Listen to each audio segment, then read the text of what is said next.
You're listening to the What's Happening podcast with Gary Watts. Good afternoon, everyone. I'm here with Bennett Stirtz, All-American basketball player from the University of Iowa. Bennett, how are you? Doing great. Thanks for coming in. Yeah, that's great. It's a beautiful day, a little chilly out, but hey.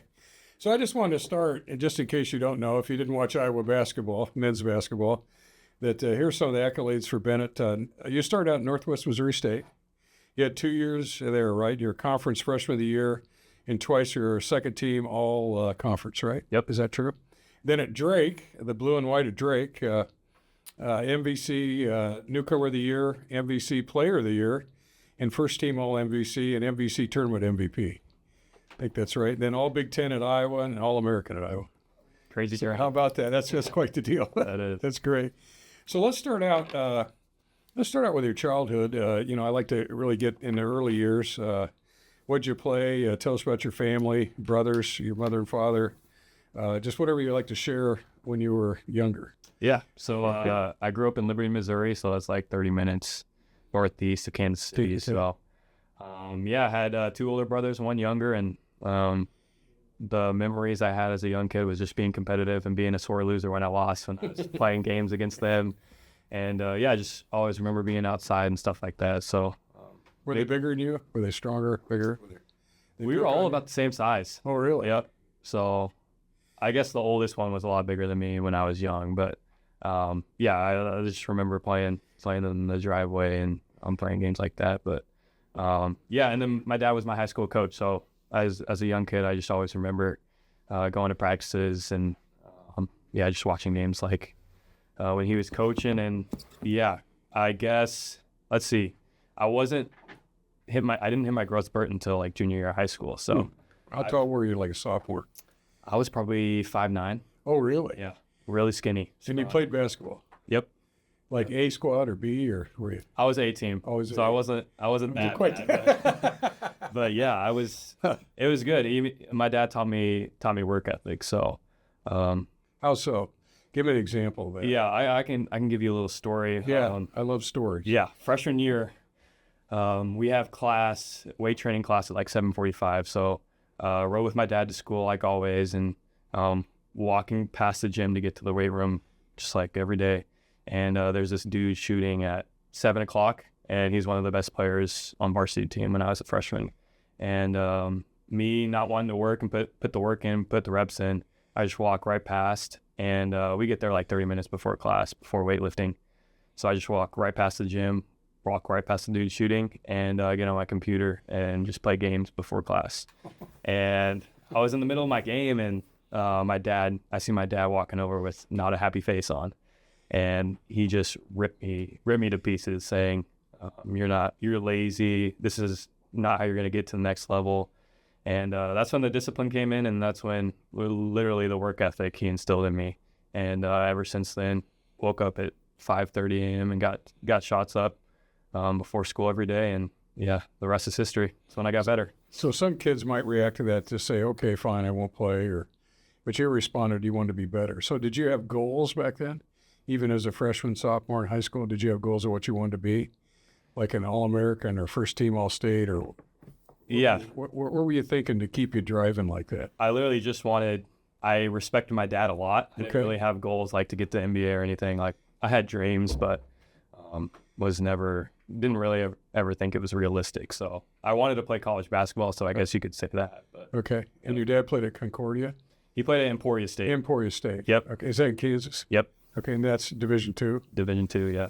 So you grew up around your father who played basketball and was a coach, high school coach. Yep. Tell me about your junior high coaches. How good were they in grade school? Did you have like AAU basketball? Did you play as a young 5th, 6th grade? I mean, start so young anymore. Yeah, so in middle school, I played all three sports. I think that's important. I played baseball, flag football, never played tackle, but in basketball. And just got a variety of things. And I chose basketball. I actually ran track too. So why is that important? I know you said that. Why? I don't know. I think burnout is a real risk when you're young. I think just getting a variety of sports and seeing what you like best, right, is good. I see so many kids today or know of families that one sport. They specialize in it. They do it all year and they don't do anything else. Yep. I think you're right. Mixing it up is good for everybody. Yep, for sure. Yeah, back when, of course, I got to quit talking about when I was young. That's a long time ago. But we didn't have AAU or any of that. We just, everybody played, when it was football season, you played football. It was basketball, you played basketball. Exactly. Track, you ran track. Yep. So you didn't know any better. That's what you did. That's the way to do it. Your parents didn't have the money or the time to kind of be with you all the time and carry you around and transport you in the AAU. So that's neat. Yeah. So, well, that's cool. So do you remember any of your younger coaches other than your father that influenced you? A lot of people remember a good coach, and they also remember the bad ones. Yeah. There's always an influence by a coach. Yeah, I was fortunate enough not to have any bad coaches. Really, all of the assistant coaches or freshman coaches that I had were really beneficial, and they also pushed me because knew that the boss and my dad had high expectations for me because both of my brothers went through the same program. And, I think that's where it came from, is the respect those coaches had for my dad, because I think my dad did it the right way. He said, on the court, I'm your coach, but at home, I'm your dad. That's cool. And, he pushed me more than anyone, and I think that's the way to do it as a coach's kid. So at home, after the game, I go, what were you doing shooting that from three-point range or whatever? Yeah. You didn't get into that. Nothing. Yep. He was just my dad. That's cool. You do that, shut that off. Yeah. Like, that's really neat. Tell me about your mother. I know she ran track at K-State. Yeah. What distance and... Yeah, she was a long-distance runner, and I think that's where I got all my athletic genes. I'm always going to say that, but yeah, she's awesome. Yeah, she still runs to this day, and every day she wakes up in the morning. So, she's my rock, and I look at her just like the way she carries herself, her faith, the way she disciples people. It's really encouraging. That's really cool. And what distance did you say? She said long distance, but like mile or half mile? 5,000, 10,000 meters. Oh, really? Yep. Okay. Yep. I don't even know how long that is. But that's a long way. Several laps around the track. Yeah. Oh, yeah. So we talked before, I think no marathons or half marathons, right? Nothing. She stayed there. No. Have you had any aspirations for anything like that? Anything crazy, like a long endurance or any kind of race? After a basketball career? Afterwards. Yep. Okay. Yep. Right now you're focused on basketball. Yeah, but I think that is really interesting to me, and I always want to push myself after my basketball career. So again, you were a freshman or sophomore. You were fiddling around the computer. Your dad said, what are you doing? Get in the weight room. And you did that. I think that's pretty cool. 5:30, you start going in, you're shooting, lifting and shooting. Yep. Both. Yep. You get in shape. Yep. Running hard. I think one of the things when I watched you play, people talked about it, commentators have talked about it, is where do you get your stamina? You're out there all the time. You don't come off the court. Yeah. Most times guys will get a blow or a breather, you got a minute here or two. You don't. Yeah. So you're obviously in incredible shape and hustling the whole time. You never stop. Yeah. Is that from the early days where you just got that in your head? You have to be in great shape, or what's your conditioning like? Yeah. I think first off, it comes from my mom, because she's a long distance runner, and we're going back to it. But other than that, it's just the work you put in the summer. It started in high school, and then just getting to Coach Mac's program and system in the summer. Hardest things I've ever done, like hardest drills, hardest running drills, hardest conditioning drills. Give me some. So work way through that. I always love to hear about the drills. So we do a thing called the 20 and 20. Doesn't sound hard at all, but it's a suicide, and that's, you know what a suicide is. It's a free throw, free back, half court back, right. Other free throw back, baseline back. So 20 minutes are on the clock. We've got to do a suicide, and then after the suicide, we do a minute, or a down and back after that, and you have to do that in a minute. Sprint. Yep. So you're sprinting. Yeah, it's a sprint. And so you can't start the next suicide and down and back until 19 minutes on the clock, and then 18 minutes. So you can't go ahead. So it's kind of a sprint to start, and then I think we did the math. It's like an 8-minute pace throughout the whole thing, and it's like 2.6 miles. But the thing that sucks is you got to cut. So the start-stop is the hard thing. So it's a tough drill, and I've puked many times on it. And the catch is you've got to finish the 20 and 20 to move on. So if you don't finish it the first time we do it, the next week you got to do it again. So it's crazy. At the end of practice, not to start, right? Yeah. No, it's in the beginning. It's in the beginning. So we lift. It's in the summer. So we lift first, and then right after we do it. So. Oh, wow. Well, I know another thing I noticed as a fan, that you guys are in the weights. I can tell the guys are stronger. Yep. I think Coach Mac believes in a lot of weight training, don't you? What's that involved? Or do you have a weight trainer? Do you have specific squats, deadlifts? What do you guys do? Yeah. I mean, it's a lot different than last year. Like Cooper Koch came up to me. He's like, yeah, we lifted for like 30 minutes, 3 times a week. And we go 5 days a week in the summer and in the preseason. And Our strength coach is great, and it's very high intense, and we don't get many breaks. So you got to be talking the whole time, yelling the whole time. And, it's just bench. We do some snatches. We do deadlifts. It's whole variety. And I've been with the strength coach till after the season for the pre-draft process, and I've already gained 8 pounds with him. So, wow. Yeah. He's muscle mass, right? Yep. It's not. It's good weight, yeah. Yeah. And do you have a specific trainer, or do you use one of the football trainers? It's basketball trainer. You have a separate trainer. Yep, strength coach. What about diet? Tell me about the diet you guys are on. Yeah, so I probably should have been on a diet during the season because I just got put on one after the season to get ready for the NBA. But I think it's been really beneficial for me. No junk food, lots of protein, lots of carbs, and I just have a lot more energy, and I can tell that through the diet and through the 4 weeks that I've been doing it. And yeah, it's really beneficial. I heard, I don't know if this is true, you hear all this stuff, but I think football players wear a watch and they know what calories they have, what they put in their system, how much sleep they get. Wow. And they have to wear that all the time. So I wish we had that. Yeah. You got to know what you're doing. Yep. So what other kind of work is run the steps at Carver Hawkeye? Oh yeah. A lot of those. Those are deadly. Yeah. Those get you. I think I did that once and I couldn't walk for a week. Yeah. I'm sure it was really slow compared to what you guys are doing. Yeah. You don't carry each other on your backs or do anything crazy like that, do you? No. I think we did that once in the summer, but I wasn't up the stairs. So another thing I'm fascinated by when I watch you guys play, of course, when Coach Mack was here, I just told him I've never seen so much tenacity on defense. Mm. I loved it. Mm-hmm. And I was just telling stories back when I was a kid that Maury John at Drake, if you heard of Maury John at Drake, was a great coach. And one-on-one, man-to-man, belly button defense the whole way.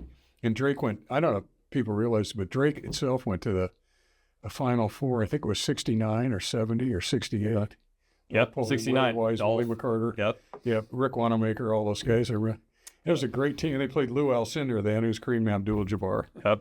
And that was a great, but anyway, Maury John was a great coach, a real intense defensive. We ended up going to Iowa State coach. But so talk about Coach McCollum today and talk about how you guys, you don't switch on picks. You step out, you get back. You deny the ball. I mean, everything defensively. I just sit there.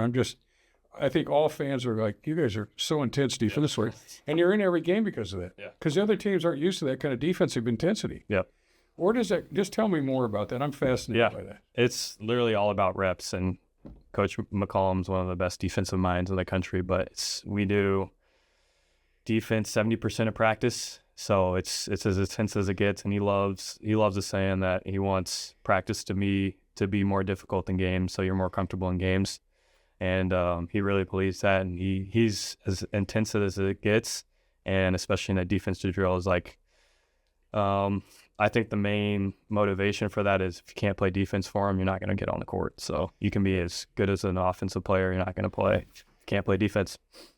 Right. Well, just think of you. You obviously you can dish it off, you can assist, pick and roll, shoot, drive. You got it all, but you play defense. Yeah.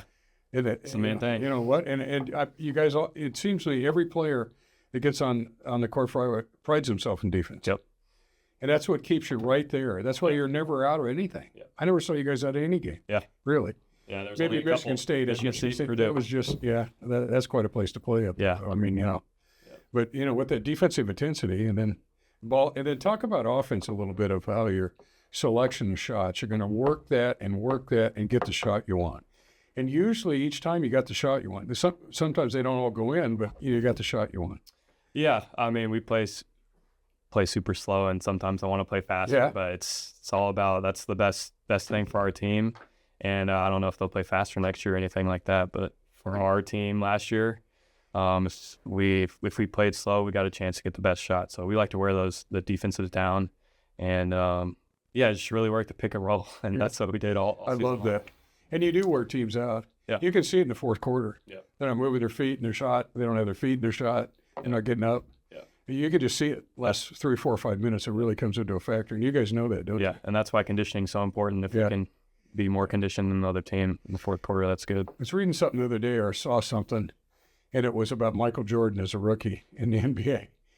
And it was something to the effect that he flew to L.A. and there was a trainer with him. And then he went to a place where there was another guy was being trained by, I don't know. Anyway, there's 2 trainers with him. Worked out for 4 hours. And it showed him lifting. He put up some weight. Yeah. He was really getting some iron up. He did that. Then I think he went for a run. Then he played 36 holes of golf. And then he showed up that night. He was like 3 hours early in the arena shooting. And that's one day. That's one day. Wow. And then played the game. Wow. Well, golf, I mean, 18, 18 holes, 9 holes, but 36 and lifted for 4 hours and ran in between and then went, anyway, that's George. That's crazy. So, I mean, and the other thing, I was blessed. I got a couple times I could see him and see the Bulls, and I had Pippen and Rodman and those guys. And it was one of their last games, and they're playing Atlanta Hawks, Matumbo and Wookie Blaylock. And, of course, Jordan gets a last shot at 3, fall back, makes it. But people don't realize, if they don't follow basketball, what kind of D he played. Yeah. Unbelievable defensive intensity. Yep. He was always on the top offensive person, and Jordan always played defense. That's what I like about you guys. You were always playing D. Yeah. You didn't slack off. I think if you slacked off, you'd be out. Right? Yeah. Oh, yeah. So we knew that, too. Any other drills? I'm kind of off on drills here. Maybe too much, but I like that 2020. Maybe I wouldn't like doing it. No, yeah. Well, I don't have to do it anymore. So that's nice. We do another drill called it's blue bands. So there's 4 bands tied together, and there's you get 4 guys in the bands, and that's a team. So there's 3 teams, and you put cones out on a football field, and it's a triangle. So the cones are probably 20 yards apart. Each team starts at a cone in the triangle, and you just start running in a circle. And if the team gets caught, so you're trying to chase the other team. If the team gets caught, you got a punishment. So the first couple rounds, you're just chasing them. It feels like forever. And then if the team that loses once or twice, they got to do a punishment. They got to get right back in the bands and do it again. So up, downs, or what's a punishment? It changes. Like if you're at a football field, you've got to 10 burpees every 10 yards all the way down the field. And you got to get right back in. So yeah, that's fun. It's fun. Create some intensity. Well, I think it also that, the way I see the team is that you do all this stuff. You're a band of brothers, aren't you? Yeah. All right. Well, tell me about your recruiting when you were in high school. Obviously, that's when you hooked up with Coach McCollum. And did he recruit you, or how did he recruit you, or tell me about that? Yeah, he and one other coach were recruiting me. So William Jewell, which is 5 minutes from my house, was my first offer in sophomore year, and then junior year, Coach McCollum offered me. I think it was after we went to the state championship. So those are my only 2 offers, and yeah, he called me like every week, and that team won 3 straight Division II national titles. So Northwest Missouri, right? Yep, Northwest Missouri. That's in Maryville, Missouri. So those are my only 2 offers, and had to go with the Bearcats. And so you started out, and what was your first reaction, or what did you think of Coach McCollum the first time you met him? Super down to earth, and he doesn't care about you just on the court. He cares about your life after basketball. He wants to make you a better man, and he shoots you straight. So he never lies to you, and sometimes it sucks because it pushes you, and sometimes you don't like him for it, but he knows he's pushing you, and I know he's pushing me because he wants to make me better. Well, I've noticed about the Iowa players, it seems like it's a team effort. I know that sounds a little corny, but it's true. It's not all about me. Yeah. How can I get better for me? And it's you guys are a team, and you all fight together, and I like that. So you saw that in him right away. Oh, yeah. And then how did he develop you over the last 4 years? He really helped my basketball IQ, just watching film and stuff like that. I wasn't the most athletic or quickest or strongest dude out there, so I needed to be the smartest out there to have an advantage. And yeah, it was a lot of film rooms, 2 hours long in his offices and stuff like that. So yeah, we spent a lot of the time together, and yeah, it worked out. Were you watching other players, or how you could get better, or watching yourself? It was a little bit of both, but we really watched point guards. So he likes the European game, so we watched a lot of European point guards and how they get to their spots on offense. So yeah. What'd you think of the quickness of Sam Hoiberg? He was quick, yeah, and he plays as hard as anyone in the country. So I know some guys that know the program out there, and I guess Sam plays with that game with the ball where you can hit at it and catch it Do you know what that is? It's kind of an invisible. Yeah. And that's how he gets that eye-hand coordination. Works with the reaction speed. Yeah. But, he's not that big, but a heck of a player, heck of a heart. Yeah. He hustles everywhere. Yeah. If you're on an inbounds play and you're not really into it, he's going to steal it. Yeah. That's why he's so good. Pick your pocket. Yeah. So, okay, we're at Northwest Missouri, and then you went a couple of years there, and then Coach went to Drake, and you followed him. Was that a doubt? Ever a doubt? It was a doubt that I was going to play or not. Oh, okay. I really wanted to go to Division I and really wanted to follow him. There's no doubt about that. But I kind of had like that Division II chip on my shoulder, and I didn't know if I was good enough for Division I. That's really where my basketball game lacked, was my confidence, and I didn't know if I was good enough. So it was a hard summer but fun summer, and I just kind of went about myself with a humble confidence. Oh, that's cool. And then Drake went, 34-5 or 3? Yeah, 31-4, I think. Yeah, that's a fun year. Yeah, I wasn't following Drake then, and I look up and I go, man, look what they're doing. And then he got the NCAAs, right? Yep. And he lost the first one? We beat Missouri in the first round, and then we lost to Texas Tech. Wow. In the second round. That got some attention, right? Yeah. Then the next thing, Ben's here and was taken into Iowa. Yep. Head coach, and then you just followed him, right? And yeah, kind of. It was it was a long process because I had the NBA draft to see if I was going to go to the NBA or come back or enter the portal. So, yeah, there was a lot of schools during the Drake season that were reaching out in college. So they weren't really talking directly to me, but they were talking to my parents and offering a lot of money. So that wasn't really in the back of my mind, but it was brought to my attention at the end of the season. So I had to make that decision, and then had to make the decision if I was going to come back to college or things like that. So just really wanted to be happy in my last year and finish out college, and I did that. You couldn't be happier. Oh, yeah. Very fortunate. Yeah. Elite Eight. Yeah. It's just been amazing. Yeah. I mean, the first time I saw you in a defensive intensity, I said, these guys are players. I mean, I don't know how far you're going to go, but it was so much fun to watch if you're into defense. Oh, yeah, I am. So Coach Mack developed you a player IQ, what you're the best at. You're a quarterback. You see the field. You can drive if you have to. You can assist and get the ball out. You can shoot. It's just fun watching you play. Appreciate it. I just was like, wow, it was great. Yeah. It was fun to watch you. What do you think? Tell us about NIL. I can't imagine being a coach. You go all along. At the end of the year, you sit down with the team and you go, all right, who's leaving? Who's in NIL? How much money? It's a free agency deal, and there's no contract. And how do you mesh a team? And just my 2 cents, and I know Kirk Ferentz real well. It just seems there's an Iowa way that you're going to probably get a few in the NIL, but it's like they want to do it the Iowa way, the right way. I'd like to say it's the right way. It's the teamwork. It's homegrown talent or whatever around here. You're going to have to bring in a few, but it isn't like LSU or like we talked about Mississippi that you bring in 3, 4. Yeah. In LSU they have a room where they have an area of the stadium that's just all for NIL. How to talk on camera, what to dress like, all this stuff. I mean, just for NIL. So as a coach, you sit down and somebody goes into NIL. Who do you bring in NIL? And let's say you did bring somebody and you pay them a lot of money. How do you mesh with the other guys? How does that work? I think Coach Ferentz and Coach McCollum have a lot in common.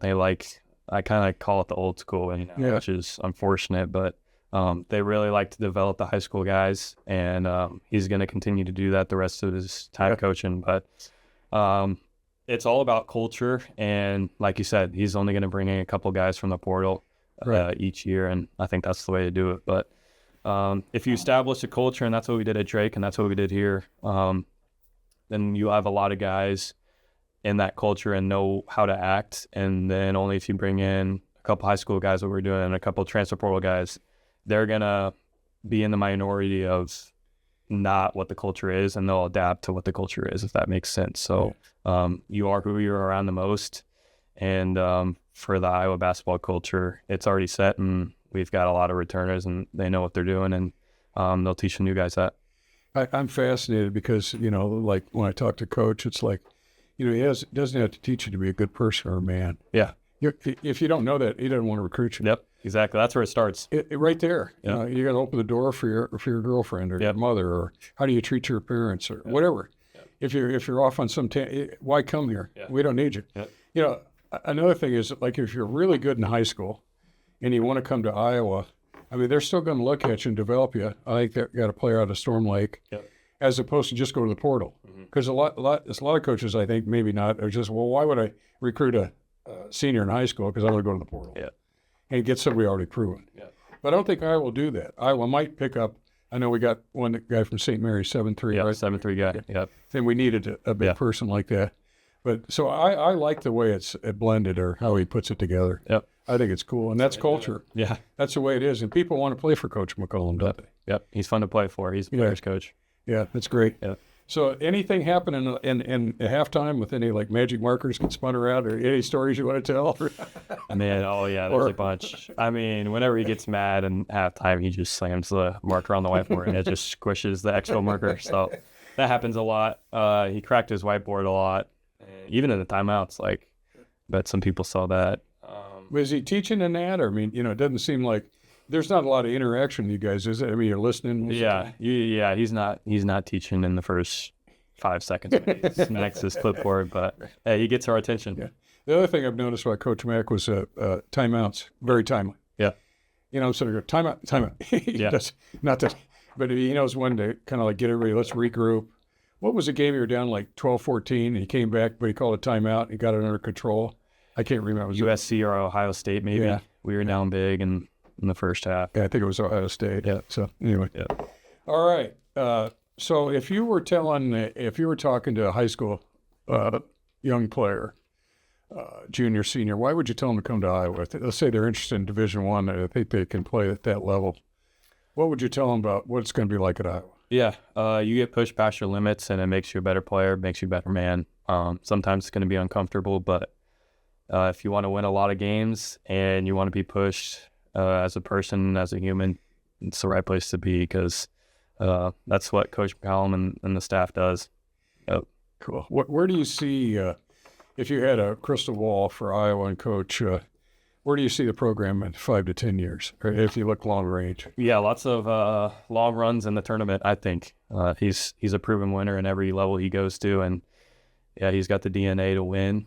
I think he's just going to get better and better guys, way better than me. So he's already got this thing rolling, and he's going to keep it rolling. Good. Well, that's exciting news. Yep. So do you were, I know there's one question somebody wrote, in the area of college basketball, large amounts of money are thrown around. It appears money isn't your main priority. What does drive you? Yeah, I think it's my faith that really drives me. I know even coming into the process after Drake, because I didn't make a lot of money at Drake, lots of money was thrown at me. So my family and the people around me really taught me as a young age that money's never going to satisfy you, and nothing in this world's going to satisfy you. So that's why I wanted to come here and wanted to be happy. But yeah, my faith is really what drives me. Well, I noticed when I started watching, because I didn't know you, and you keep calm, cool, collected. I don't see any anger, and you got the best defensive player all over you the whole game. Yeah. It's not going to give you a break, but you don't lose it. You keep your head about you. And I wondered, obviously it's faith-based, and you're thinking about a lot more than just what's going on in the court. And I think that's cool, because a lot of guys will get caught up in the money. That is temporary. Yeah. It doesn't last forever, and you're right. So you're well-grounded. I think that's cool. Yep. You're just about ready to get in the NBA draft. Tell us about what you've been doing, and talk about the NBA, where you want to go. What's that like right now, and then how do you go from here to when do they draft? Tell me more about the NBA coming up. Yeah, so I leave next week for the NBA Combine, and that's coming up quick. But right now I've been for 4 weeks doing 3 workouts a day. So I lift in the morning, then work out with Coach Mack, and then come in the afternoon and shoot and get more reps in. So yeah, that's been really good. And like I said, gaining a lot of weight and getting my body stronger for more talented dudes that I'm going to face in the NBA. So that's the main thing. And then, after the NBA Combine, which is in a couple weeks. What do you do in a Combine? Yeah, so it's... Show in front of good play. Yeah, all the scouts are there, and I'll do testing. Some people play 5-on-5, but I'm not going to. And then Do you jump, a standing jump? And like the vertical jump, the pro agility, 3/4 court sprint, reaction time test. Then you get your measurements, height, weight, and stuff like that. And then you do shooting drills. So Are you trying to gain like 10 pounds or what? Yep, 10 pounds. So That's got about 2 more to go. So you don't lose your quickness, right? Yeah, exactly. Yeah, I imagine the NBA, those guys are pretty strong. Yeah. Oh, yeah. It's different. Yeah, I bet it is. Have you talked to Sanford much? He's at Oklahoma, right? Yeah. He's playing now. He's on the team, right? How's he like at the transition from Iowa there? I've heard he likes it. We have the same agency, so I've got his number through them, and we texted here and there throughout the season. So, yeah, he's liked it so far, and he's been going through some labrum surgery. So he just got to playing at the end of the season, but he got on the court and he got that 2-way contract, and yeah, he loves it in Oklahoma City so far. Well, I got a chance to meet him at Fran's house one night. I remember somebody invited me over, and I sat down with Peyton. I didn't know him. I think he might have been just a freshman, just knew at Iowa. But I knew immediately, a class young man, just a gentleman. It just felt like I knew him a long time. The first time I met him. Yeah. He's a class act. Both Sanfords. I don't know. Is it Ryan or Rice? The youngest is Price, and then Peyton is the one who... Price, okay. Yep. So do you have a favorite NBA team you want to go to, or do you... I don't. I think I'm going to say this in every interview, but any NBA team that drafts me is going to be cool to go to. Right. So they actually will call you or call your agent and say, hey, you're now part of the Hornets or whatever. Yeah. So the draft is the week of June 22nd. So it's in Brooklyn, and if I get an invite, I'll go to Brooklyn, and it's a lot like the NFL draft. So you find out draft night, you fly there that night or the next morning, and start practicing right away. Yeah. You're ready. Wow, that's wild. Yeah. That's great. So tell us a little bit more. You know, when I saw you play, you mentioned faith, and I had some scripture here. Tell us. I know you sent a friend of mine this, and let me just read it, and you might want to talk about it. I think there's so much good information in the Bible that it's such a resource if you read it and look at it, and just especially when it comes to athlete. Well, everything's in it. Yep. But especially when it comes to athletics and whatnot. So Hebrews 12:11, no discipline seems pleasant at the time, but painful. Later on, however, it produces a harvest of righteousness and peace for those who have been trained by it. Yeah. That's what coaching's all about to me. I love that. Yep. I love that. Because they care about you, they wouldn't push you. Yep. Because they know you can get better. Yeah. And then look at you now. Yeah. I mean, think about when you were a sophomore in high school, and look at you now. Yeah. And that's a lot of hard work. Yeah. And most people listening would have no idea of the hard work you've been through, would they? They'd have no idea of the sacrifice and the hours and how many times you shot and just been at the gym by yourself or whatever, just shoot and shoot. Because a good shooter like yourself, when you get the ball, you don't have to think about it, you shoot. Because you know how to shoot. You got the technique, you're spinning the ball, you keep it on the rim. It's just fun to watch. Yeah. So I had a few. Do you mind if I share some other ones? Or, yep. I mean, no. Let's do Philippians 1:6, God didn't bring you this far to leave you. It's just kind of a neat one. I thought. It is. Romans 8:18, the pain that you've been feeling can't compare to the joy that's coming. Yeah. That's a really good one too. It is, isn't it? I mean, I just think about launching off your career, getting John 13:7, you may not understand what I'm doing, but someday you will. That's a hard one because we don't know the time that the Lord works. It's just, you can't rush it. You got to just, 1 Peter 5:7, overthinking will kill your peace. Pray and leave it to God, for he cares about you. And, we're always overthinking. We go, you can't change, you can't fix it. You go to bed at night, you have anxious. Why? Because you can't fix it. Yeah.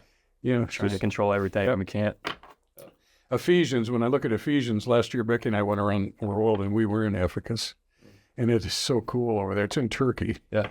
And we got to walk down through. It's all marble and the ruins and the old Roman houses and the columns. And to think Paul was there, I think 3 years. Yeah. And anyway, Ephesians 2:19, whenever you feel unloved, unimportant, or insecure, remember to whom you belong.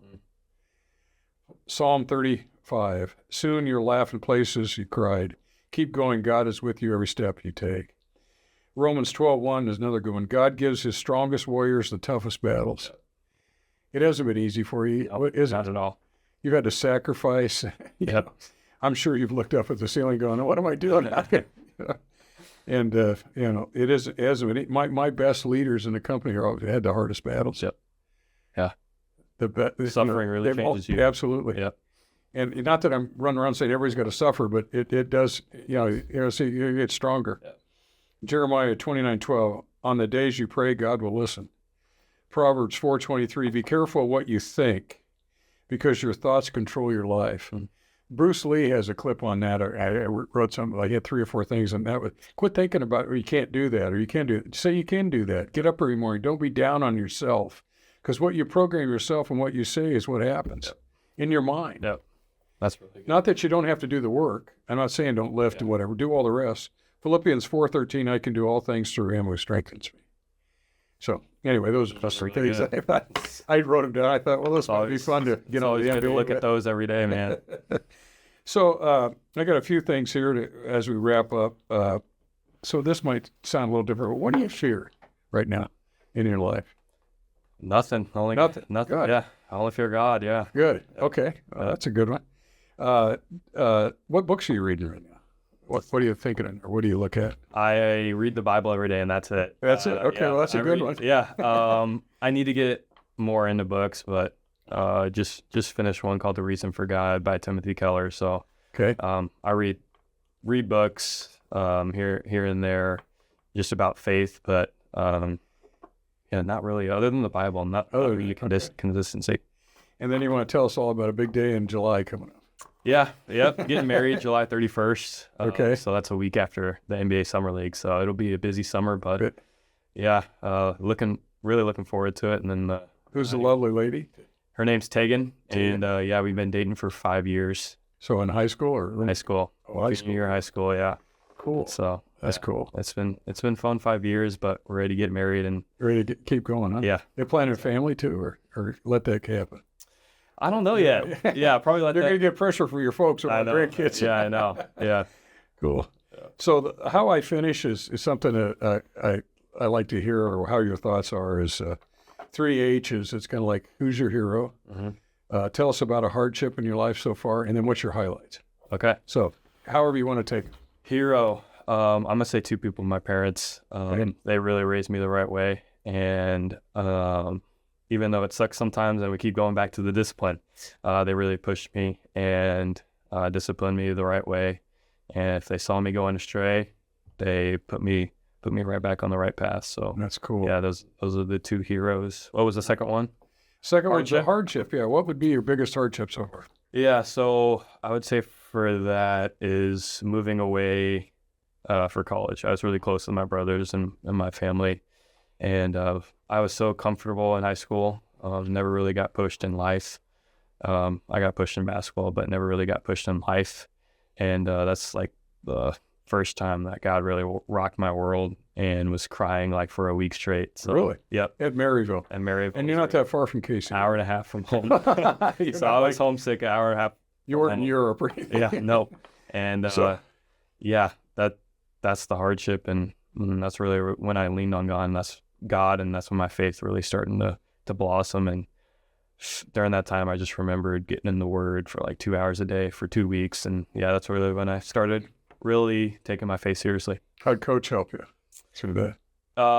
He invited me over to his house and stuff like that. And then the guys on the team really helped me just hanging out with that. But it took some time, and it took a couple years. Like I was even sad, like going to Drake, because I love my family so much. So yeah, really close with Ben. How about Iowa? Is it a little easier to come here? Yeah, it was easier because I had some family friends who lived up here, and I knew some connections here. I knew the church I was going to, so it was a lot easier. And then you get more mature. So yeah, you're probably part of SALT. Yep, exactly. Yep. Great. SALT is awesome. It's so neat to see all the young people. Yeah, it just feels it's a great crowd. Like you're not alone in this. Right, all the young families and children. It's just fantastic. Yeah.